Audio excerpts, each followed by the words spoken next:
Bonjour à tous, je suis Mickaël Raymond, entrepreneur et auteur de fiction, et je vous souhaite la bienvenue dans Double Vie, un podcast qui tend le micro aux voix de l'imaginaire, autrices, auteurs, scénaristes, dessinateurs, celles et ceux qui créent des univers de fiction. Aujourd'hui, j'accueille Olivier Caruso, auteur notamment de la novella Symposium Inc., publiée chez Le Bélial, dans la prestigieuse collection Une heure lumière. Olivier est un habitué du format court et de la science-fiction, et si j'en juge par la lecture de Symposium Inc., il écrit une science-fiction d'anticipation légère, décalée et surtout implacable, flirtant avec un fantastique bien flippant comme je l'aime. Je suis donc ravi de l'accueillir aujourd'hui pour évoquer avec lui son travail d'auteur. Bonjour Olivier, bienvenue. Bonjour, merci de m'accueillir. Avec plaisir. Alors j'ai lu plusieurs de tes textes. Je trouve qu'ils évoluent vraiment entre science-fiction et fantastique. Tu as un mélange croustillant de genres que j'aime beaucoup. Tu décris souvent une société qui est proche de la nôtre, dans laquelle il y a quelques éléments qui commencent à déconner. Donc du coup, après les 2 années qu'on vient de passer, là, la pandémie, etc., comment ça va? T'as pas trop l'impression d'évoluer dans un de tes textes aujourd'hui? Alors, pas du tout. Pas du tout. Dans le sens, forcément, ou dans les textes, je force un petit peu le trait. Et oui, la pandémie, en fait, contrairement à ce que beaucoup ont dit, je trouve pas qu'on soit en pleine dystopie, quoi, hein. Donc, voilà, les systèmes fonctionnent encore, contrairement à ce qui se passe dans mes textes. L'hôpital a du mal, mais il fonctionne encore. Les gens, la société fonctionne encore. J'avais eu un petit souci au début de la pandémie, quand on avait dit les survivalistes, vous avez vu, ils ont raison. La société est sur le point de s'effondrer, et la société, en l'occurrence, tous les soirs à 20h, elle applaudissait les soignants. C'était pas exactement ce qu'on nous décrivait avec dans Walking Dead ou ce genre de choses. Donc non. Après, la science-fiction, c'est fait pour imaginer autre chose. Et non, j'ai pas l'impression que ce soit ce qu'on est en train de vivre exactement en ce moment. Ok, très bien, c'est positif, donc c'est très sympa. Je vais parler un peu de tes débuts dans l'écriture, parce que c'est une question que j'aime bien poser. Toi, tu as un autre métier, tu enseignes l'anglais. Pourquoi tu t'es lancé dans l'écriture en parallèle de tout ça, en fait, en parallèle de ta vie pro? Alors je crois que comme pas mal de gens de ma génération, mais aussi des générations qui arrivent là, je suis passé par le jeu de rôle. Et alors le jeu de rôle, ça a quand même été un gros déclencheur pour pas mal d'entre nous. Je me souviens encore, le premier jeu de rôle, c'était en centre aéré, j'avais 9 ans. Et l'animateur nous avait mis, on devait être 15 gamins, c'était du grand n'importe quoi. Voilà, donc on avait fait un premier Donjon Dragon, donc on a été 15 aventuriers de 10 ans dans un donjon, on peut imaginer ce que ça peut donner. Donc on voulait tous aller dans les trous, donc on se retrouvait avec 15 dans un tout petit souterrain. Bon, voilà. Et c'était l'animateur qui jetait les dés, etc. C'était du grand n'importe quoi, mais à 9 ans, j'ai découvert ce que c'était le jeu de rôle. À 10 ans, 11 ans, j'étais avec un copain qui avait déjà créé son premier jeu de rôle à 11 ans. Ça ressemblait beaucoup à du Donjon Dragon, mais avec des ninjas. Et voilà, c'est parti de là. C'est un loisir qui libère l'imagination. On n'est pas obligé de suivre ce que les autres ont écrit pour nous. On peut broder, on peut imaginer, on peut inventer de nouvelles aventures. Et puis aussi, il y a un autre truc, c'est qu'on le fait pour les autres aussi. On le fait ensemble, on le fait pour les autres, et c'est vachement important dans l'écriture, c'est qu'on n'écrit pas que pour soi, on écrit pour être lu, pour que les autres s'éclatent aussi en lisant, quoi. Et ma première nouvelle, si je me souviens bien, c'était pour Ambre. C'était un jeu de rôle qui vraiment partait de tout ce qui était simulation de combat, etc. Où vraiment le but, il y avait on avait 4 caractéristiques, et le but c'était de passer un bon moment à se raconter des histoires, et on pouvait écrire en plus à côté des nouvelles, ça donnait des points. Bon. Et voilà, donc j'écrivais les aventures de mon personnage en dehors du scénario, et c'était les premières nouvelles que j'ai écrites. Je tiens à dire ceux qui ont ouvert la voie, quoi, hein, avant nous, bien sûr en littérature, mais en jeu de rôle aussi. C'était quelque chose même cet animateur qui s'est dit je vais Je vais pas seulement raconter une histoire à mes gamins, je vais les faire jouer, je vais les faire jouer dans cette histoire. Il a fait quelque chose. Et pareil avec ceux qui ont inventé le jeu de rôle avant eux. Ouais, effectivement, c'est assez amusant parce qu'effectivement, c'était ambitieux de faire un jeu de rôle effectivement avec des enfants très jeunes. Je sais que je sais que le jeu de rôle est toujours là aujourd'hui. Ma fille se passionne pour le jeu de rôle et organise des parties avec ses amis, donc c'est toujours une porte d'entrée vers ça existe encore, l'univers d'imaginaire. Ouais. Et même ça, alors il y en a qui critiquent la direction qu'a pris le jeu de rôle maintenant. Bon, c'est un peu différent d'avant, mais par exemple, je sais qu'il y a des jeux de rôle pour les enfants à partir de 6 ans. Il y a My Little Pony Adventures, quelque chose comme ça, auquel moi j'ai hâte de faire jouer ma petite fille qui a pas encore 6 ans, mais là je l'ai déjà repéré, et voilà, il y a la génération d'après qui arrive, et l'imaginaire a encore des beaux jours devant lui. Et donc là, t'as écrit tes premiers scénarios et tes premières nouvelles. Et après, comment ça s'est passé je crois. Alors, ce que j'ai recherché, c'est que tu as été publié dans une revue qui s'appelle Borderline. C'était ta première nouvelle publiée. Comment c'est arrivé en fait? T'en avais fait beaucoup d'autres avant. Comment tu en es arrivé à publier là? Pas tant que ça en fait. Hein. C'est resté. J'ai pas mal écrit, on a écrit des jeux de rôle avec les copains, etc. Mais écrire des nouvelles, ça fait pas si longtemps que ça que j'écris. Et une fois, en fait, j'avais écrit un truc. Alors j'avais écrit un truc avec un gars qui se retrouve dans la mouise, et d'un coup, chez lui, quand il rentre chez lui, enfin, ce qui est encore chez lui le temps avant de se faire virer de chez lui, il rentre chez lui et il y a un Yeti qui est là. Et il considère que c'est son Yeti domestique, pourquoi pas. Ça se passe pas très très bien, il est de plus en plus dans la mouise. Du coup, son Yeti est de plus en plus méchant, on va dire. Et j'avais écrit ça.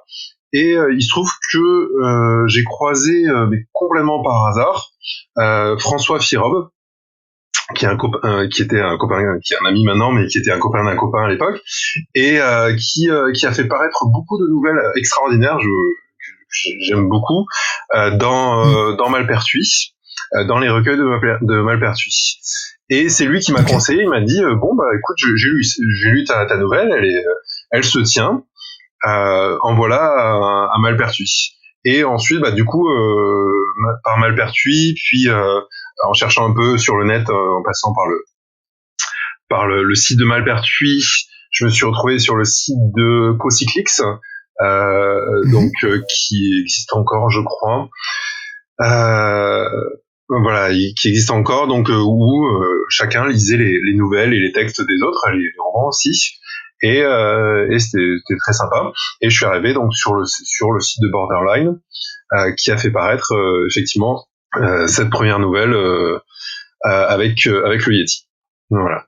Et et puis c'est comme ça que ça m'a encouragé, le fait il y a pas mal de Borderline n'existe plus, Malpertuis existe encore.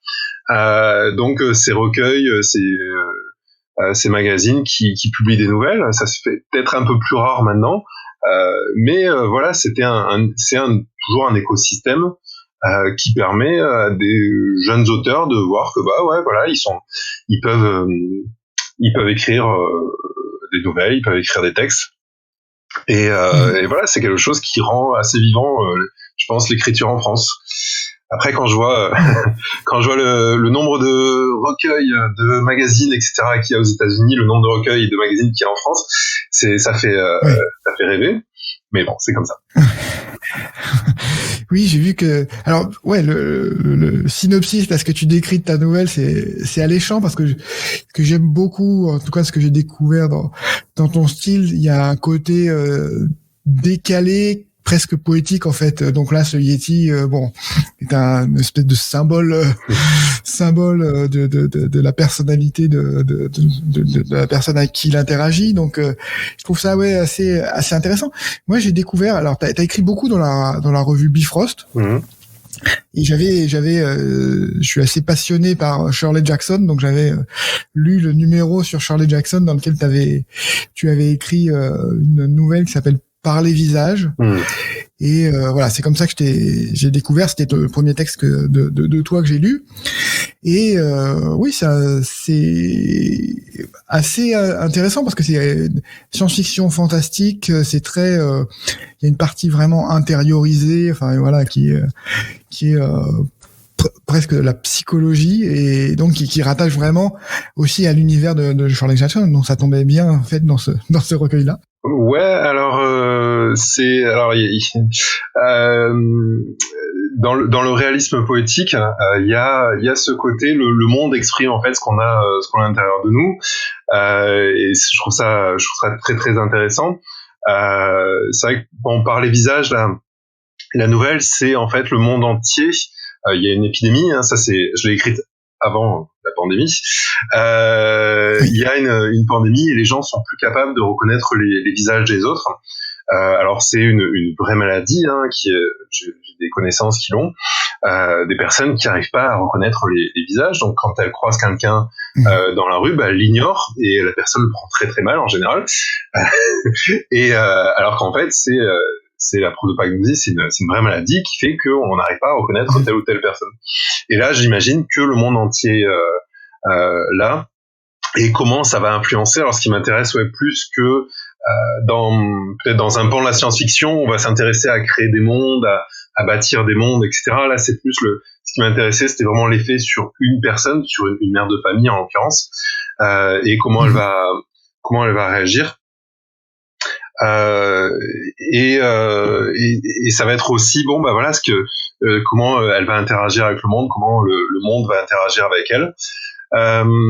Et ça, je l'ai fait juste un peu avant la pandémie et je vais pas dire que c'est marrant parce que ça l'est pas, mais après les masques qui sont arrivés, etc. Donc il y avait avec le fait que au début il a fallu s'habituer aux masques, à reconnaître les gens avec des masques, ça a effectivement fait un petit peu écho à cette nouvelle.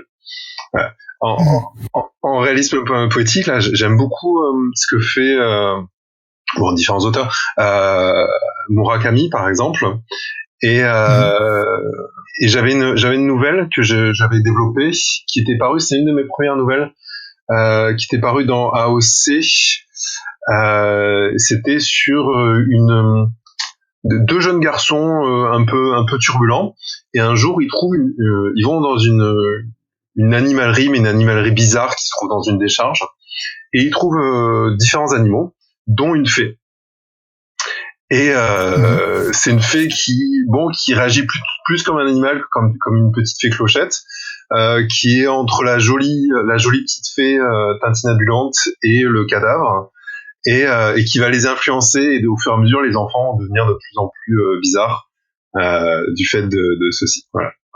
Et petite anecdote, elle a été primée prix AOC.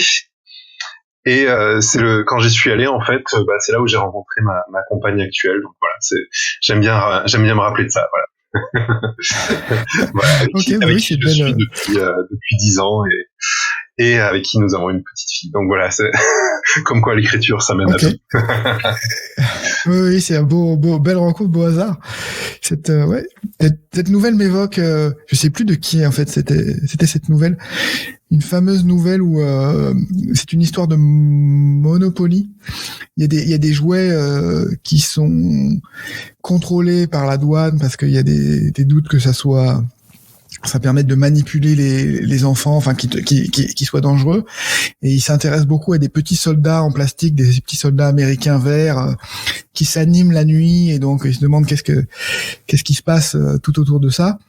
Et au final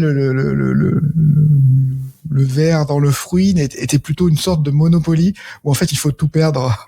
Et donc les enfants sont éduqués à ne plus être de bons capitalistes mais sont plus habitués à être plus dispendieux. Donc c'était assez intéressant, ça m'évoquait aussi cette nouvelle là. J'ai lu aussi la nouvelle Alep 0, qui était aussi on voit le côté un peu fantastique, un peu délirant des univers que tu déploies. Je sais pas si tu peux en dire 2 mots, mais j'avais été alléché par le pitch avec le homard, etc. Donc alors là, ouais, c'est sur un jeune homme qui essaye de retrouver son amour d'adolescence et il essaye de l'emmener dans son monde fantastique à elle, quoi. Voilà, il essaye de trouver un moyen de sortir de ce monde-ci pour l'emmener dans un monde fantastique avec des jolies petites fées, tout ça, ce qui est pas du tout son trip à elle. Et voilà, c'est un petit peu sur le fait qu'on va imaginer ce que les autres veulent, on va imaginer ce qui est le mieux pour les autres, et on va essayer un petit peu de les forcer, quoi. C'est aussi c'est aussi un peu sur l'utopie, quoi, sur le fait que on veuille l'utopie, mais on n'a pas tous la même vision de ce que c'est que l'utopie, et donc bon, voilà, il faut se méfier de quand on veut le bien, quand on veut le bien de la société, quand on veut imposer son idéologie. Ça va être un petit peu là-dessus. C'est une nouvelle qui est parue, voilà, ça a été ma première nouvelle chez Bifrost.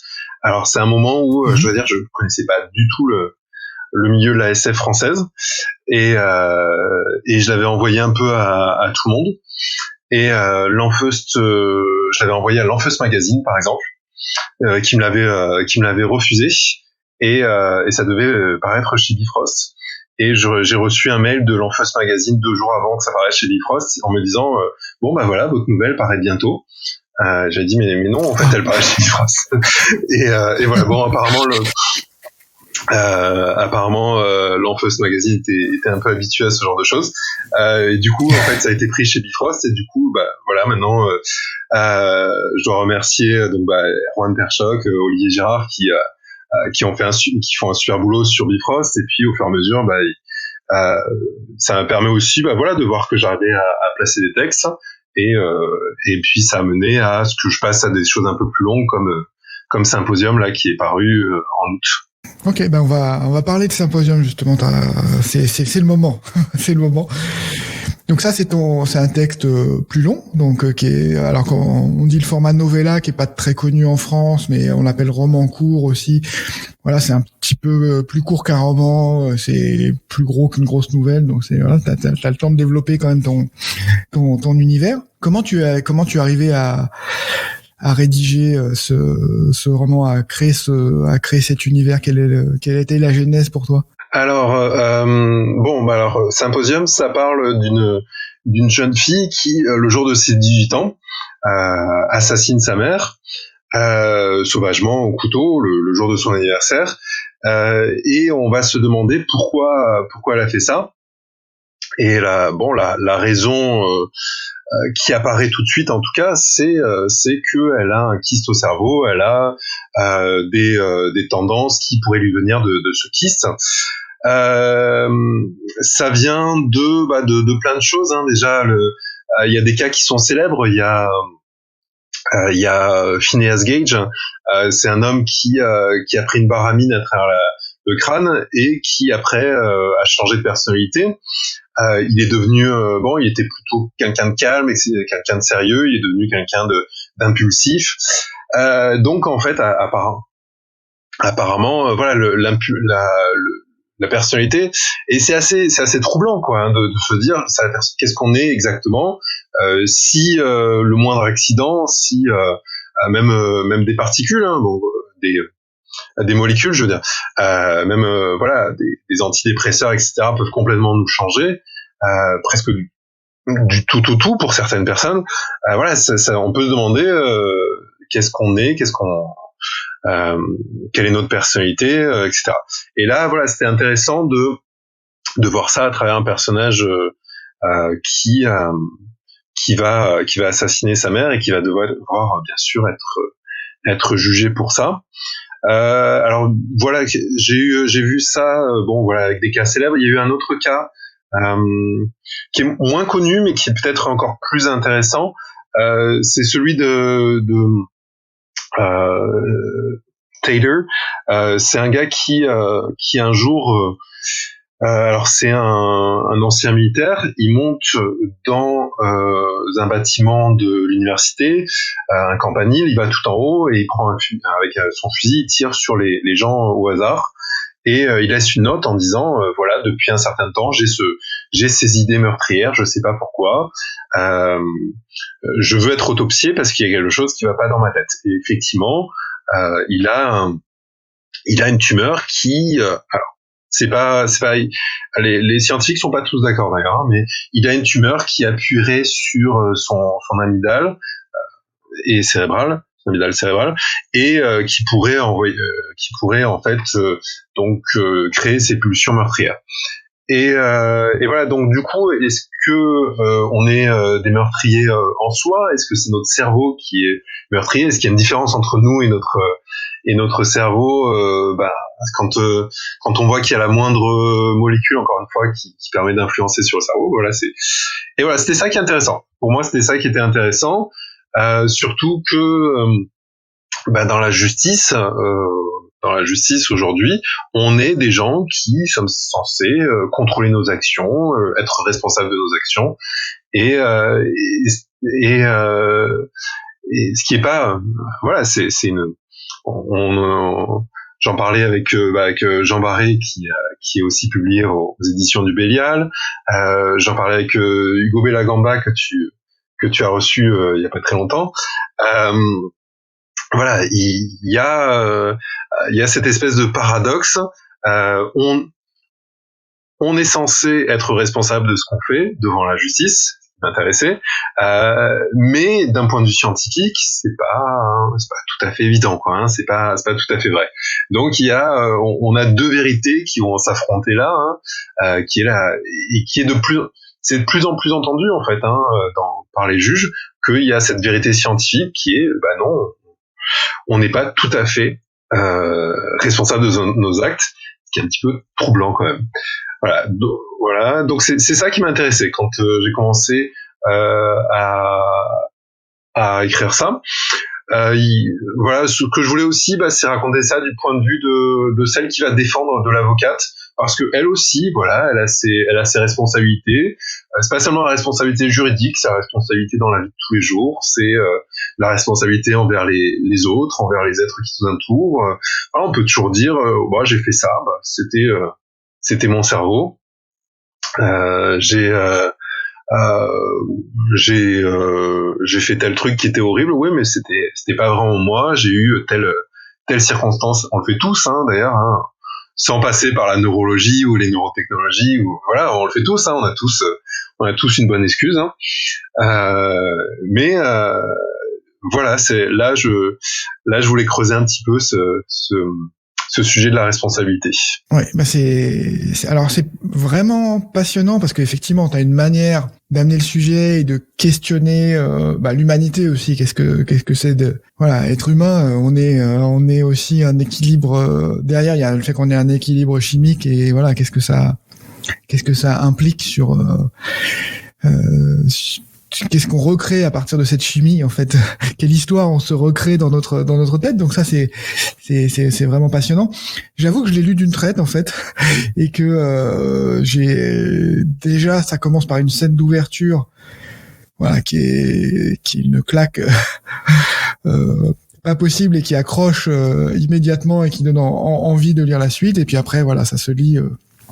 Tout s'enchaîne très très bien et se lit très bien et c'est des thèmes qui me parlent beaucoup, quoi. Donc voilà, je trouve que c'est une belle réussite. Donc, merci. Bravo pour ce livre. Ouais, je voulais pas quelque chose de complexe ou d'alambiqué. Je voulais que ça parle effectivement. Alors les thèmes sont un peu complexes, quoi. Il y a le judiciaire, il y a le neurologique, il y a comment les deux s'imbriquent. Il y a le psychiatrique également, là, genre voilà. Et donc il y a des thèmes qui sont assez compliqués, mais je voulais rester vraiment à un niveau très humain, en fait. Voilà, je voulais voir comment ces thèmes-là pouvaient parler pouvez parler à tout le monde, parce que oui, quand on parle du judiciaire ou du médical, ça peut faire un petit peu peur. Mais en fait, nos vies sont vachement là-dedans, quoi. Hein. Quand oui, on n'a pas. Je pense qu'aussi ça fait un petit peu peur de se voir comme effectivement comme un équilibre biochimique, de se voir comme un sujet médical. Et pourtant, à chaque fois qu'on va chez son généraliste, c'est ce qu'on est, quoi. À chaque fois qu'on a mal à la tête ou à l'épaule, voilà, c'est ce qu'on est aussi.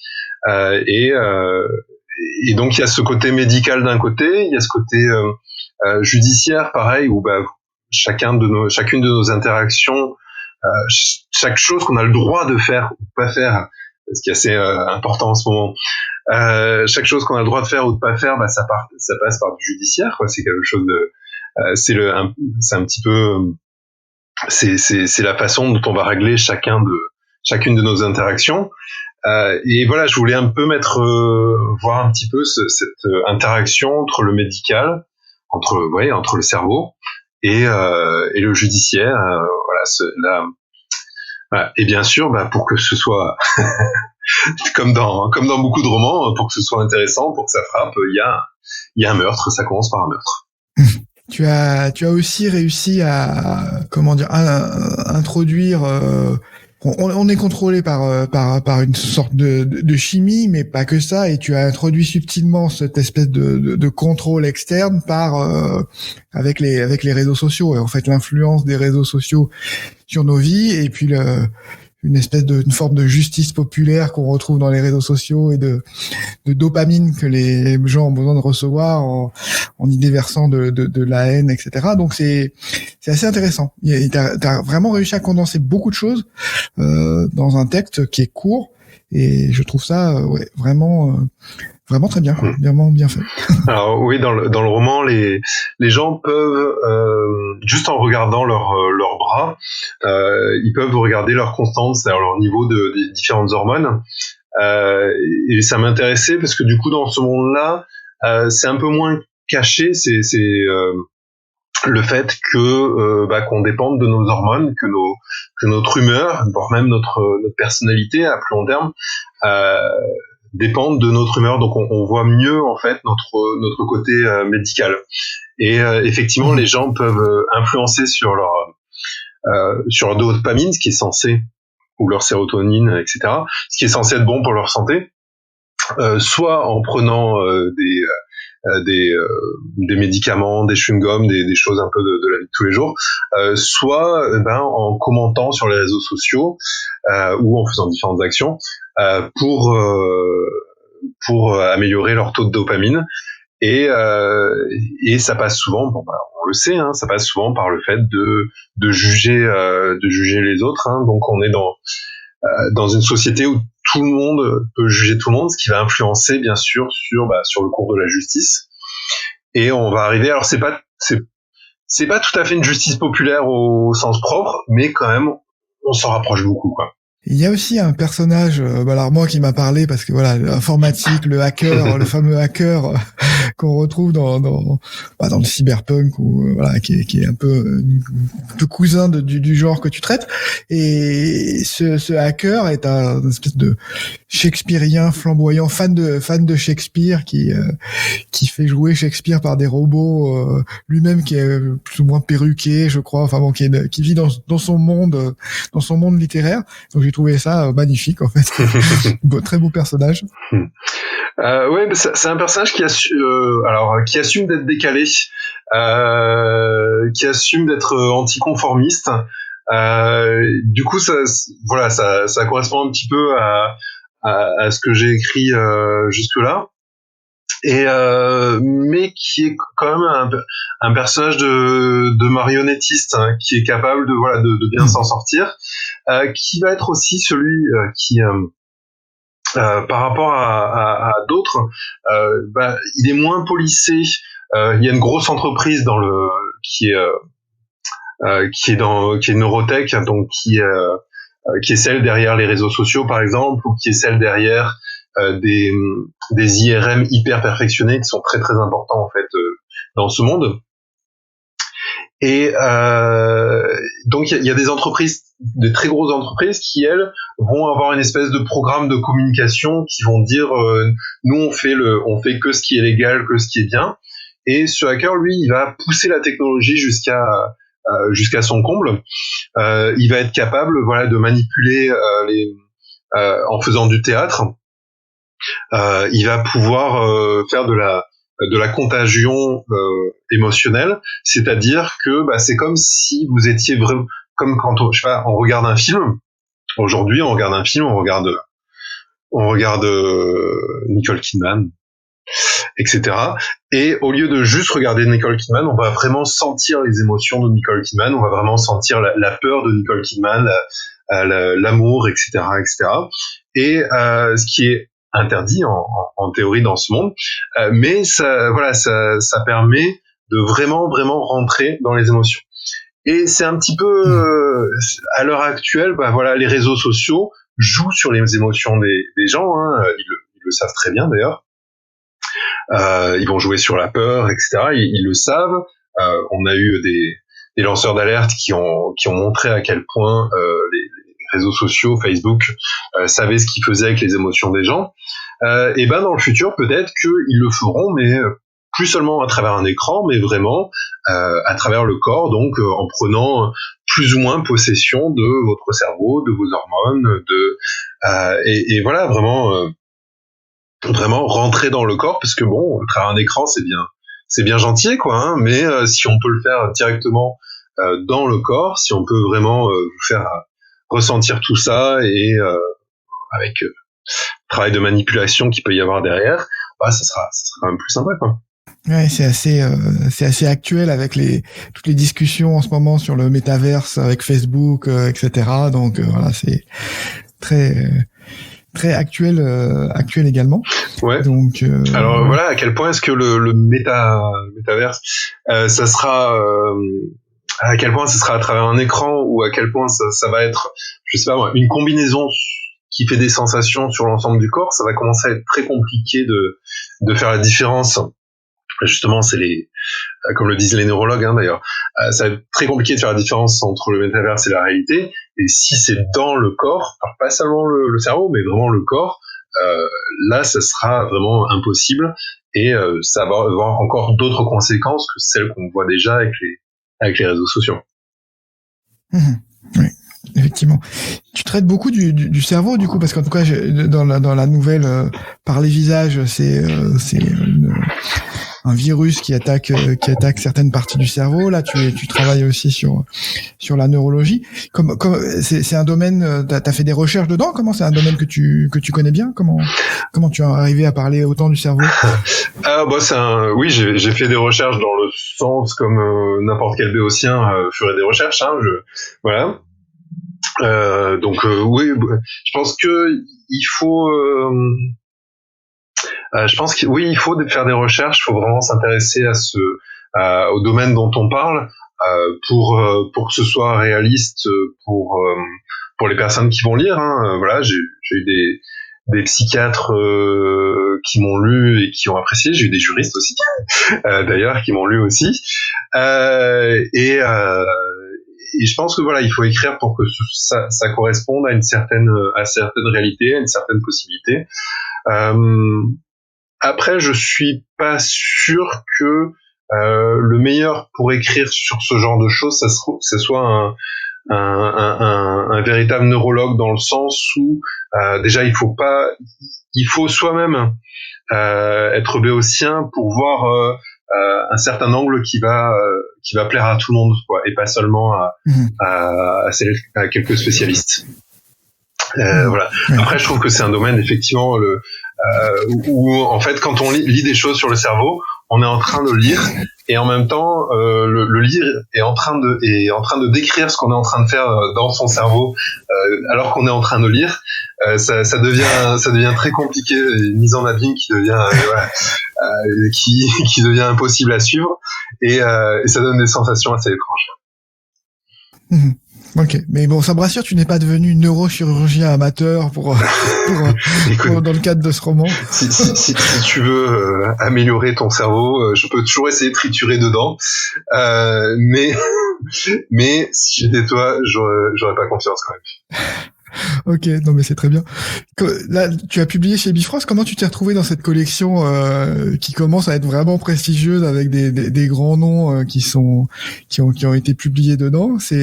T'as soumis spécifiquement pour cette collection ou c'est quand tu as soumis au Bélial, ils t'ont proposé cette collection-là? Alors, le Bélial me connaissait déjà grâce aux nouvelles. Donc la première, Aleph 0, la dernière là. Chacal et donc lorsque j'aurais soumis Symposium pour avec la perspective de la collection Une heure lumière, effectivement je me suis retrouvé sur le dessus de la pile parce que ils connaissaient déjà ce que je faisais. Ils m'ont demandé beaucoup. Alors ils ont fait un travail vraiment je les remercie parce qu'ils ont fait un travail admirable. Ils m'ont demandé pas mal de réécriture, en particulier sur le personnage de Rodolphe, le hacker shakespearien, qui était peut-être encore plus décalé, mais ça devenait un petit peu trop, donc ils m'ont demandé de recentrer un petit peu le propos. Et voilà, ils ont du coup on a pas mal bossé, on a pas mal discuté sur ce qu'il fallait faire, comment on pouvait améliorer, et en définitive ils l'ont accepté l'année dernière pour Une heure lumière. Ok, écoute, c'est merveilleux. Comment va se passer la suite pour toi? Tu travailles sur d'autres sujets, des sujets similaires, ou tu vas continuer les nouvelles? Est-ce que tu veux faire un roman aussi, aller sur une forme plus longue? Comment tu vas? Alors, j'ai une façon de travailler qui est pas très linéaire, donc du coup, c'est un peu comme pour les genres. J'ai tendance à pas respecter une façon de faire. J'aime pas. Donc, des fois, je reprends une ancienne nouvelle que j'ai pas travaillé depuis des années. Je la retravaille un peu. Ça peut être je vais y passer des heures et des heures et des heures, et puis après je vais la reclasser, et puis j'y reviendrai dans quelques années, on verra. Voilà, j'ai pas d'obligation, j'ai pas de plan de carrière, il y en a qui disent pour avoir une carrière, il faut publier un roman et 3 nouvelles par an. Bon voilà, c'est pas ma façon de faire. Okay. Là, je travaille. Il y a un truc qui m'a toujours fasciné, en dehors de la médecine et du cerveau, etc. C'est les mafias, c'est la corruption, c'est comment est-ce que on a d'autres façons de voir. C'est d'autres façons de voir la société. Pas forcément la société comme un bienfait pour la majorité. Lorsque l'État fonctionne à peu près normalement, mais au contraire, cette façon un peu parasitaire, un peu violente, de voir la famille avant la société, le profit personnel et la violence avant le bienfait.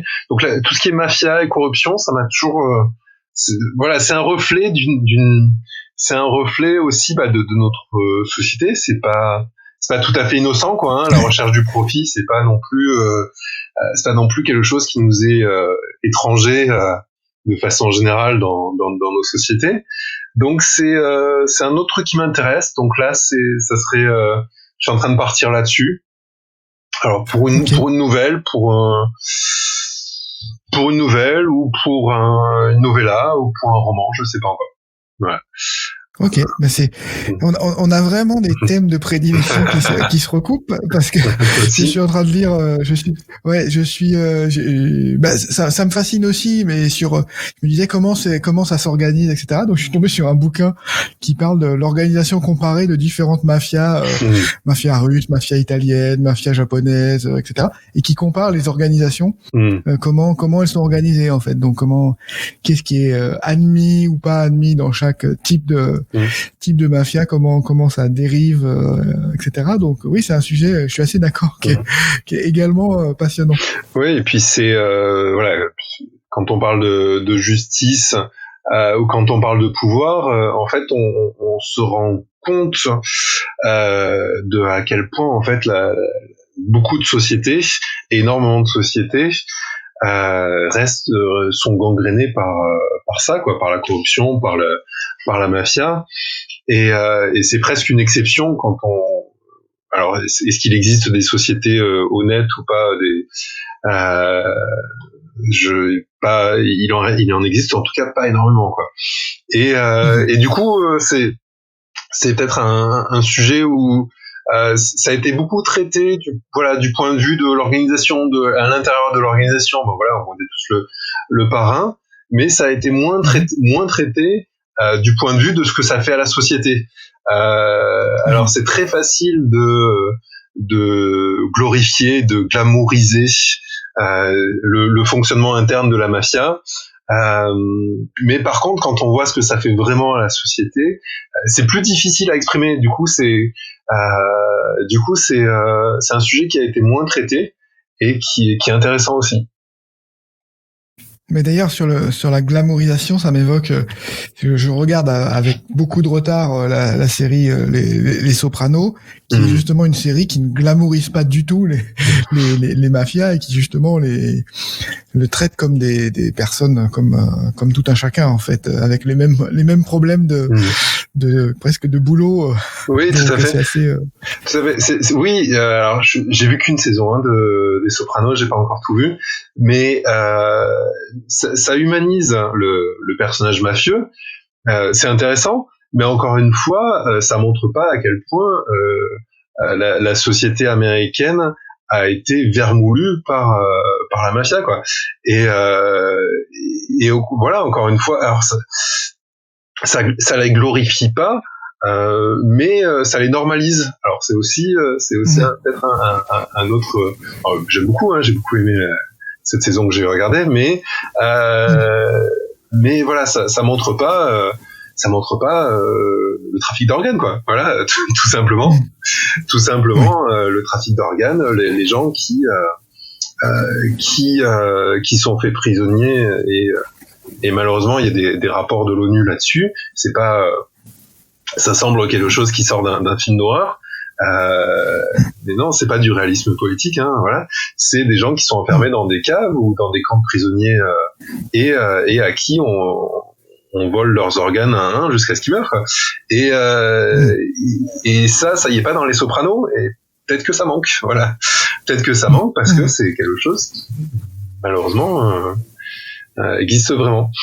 Et voilà, ça c'est un autre thème de prédilection que j'ai, c'est voilà, autour de il y a la violence, il y a le corps, il y a la médecine, et puis il y a le judiciaire, et la corruption également, et la mafia. Ok, bah écoute, c'est passionnant. J'espère que ça va voir le jour, parce qu'effectivement c'est un angle nouveau, donc ça va être très intéressant à lire. Ouais. Je crois qu'on a fait un peu le tour de ton actualité, à moins que tu aies d'autres choses que tu veuilles parler. Enfin voilà, moi je dis lisez Symposium Inc, mais voilà, si t'as d'autres choses à mettre en avant, dont tu veux parler, c'est le moment. Alors non, alors là j'ai pas d'actualité, effectivement, à part donc Symposium Inc, que je vous conseille chaudement. C'est mon éditeur qui va être content. Et qui est actuellement en librairie. Ouais, je le conseille aussi, ça se lit très bien, et c'est vraiment ça se lit voilà en quelques heures, tellement on est accroché par l'histoire, donc vraiment ça vaut la peine. Mais écoute, merci beaucoup. Je peux aussi recommander, puisque je suis là. Il y a donc j'ai lu récemment Mortem, qui est de Jean Barré, qui est excellent, qui est à la fois très drôle et très percutant. Qui est sorti là au Bélial, et alors c'est paru il y a un petit peu plus longtemps, Émissaire des morts, qui est paru chez Albin Michel et l'Imaginaire, très très très très bon, sur donc une enquêtrice c'est extrêmement original dans un monde qui est commandé par des intelligences artificielles, et c'est très très bon. Voilà. Donc je vous recommande. Et également, allez, un dernier, le livre de M également, chez Albin Michel Imaginaire, okay. Qui ça se rapproche un petit peu de Par les visages. C'est des gens qui perdent peu à peu la mémoire, et c'est devenu une épidémie. C'est assez glaçant à l'heure actuelle quand on voit à quel point une épidémie peut passer sur le monde, de balayer le monde à toute vitesse. Voilà, je vous recommande beaucoup ces 3 livres. Oui, écoute, merci beaucoup. J'espère pouvoir recevoir Jean Barré aussi sur le podcast, et dans mes projets de lecture en tout cas aussi. Puis merci pour les textes que tu produis, et puis c'était un plaisir de pouvoir échanger sur ces sujets avec toi. À très bientôt. Au revoir.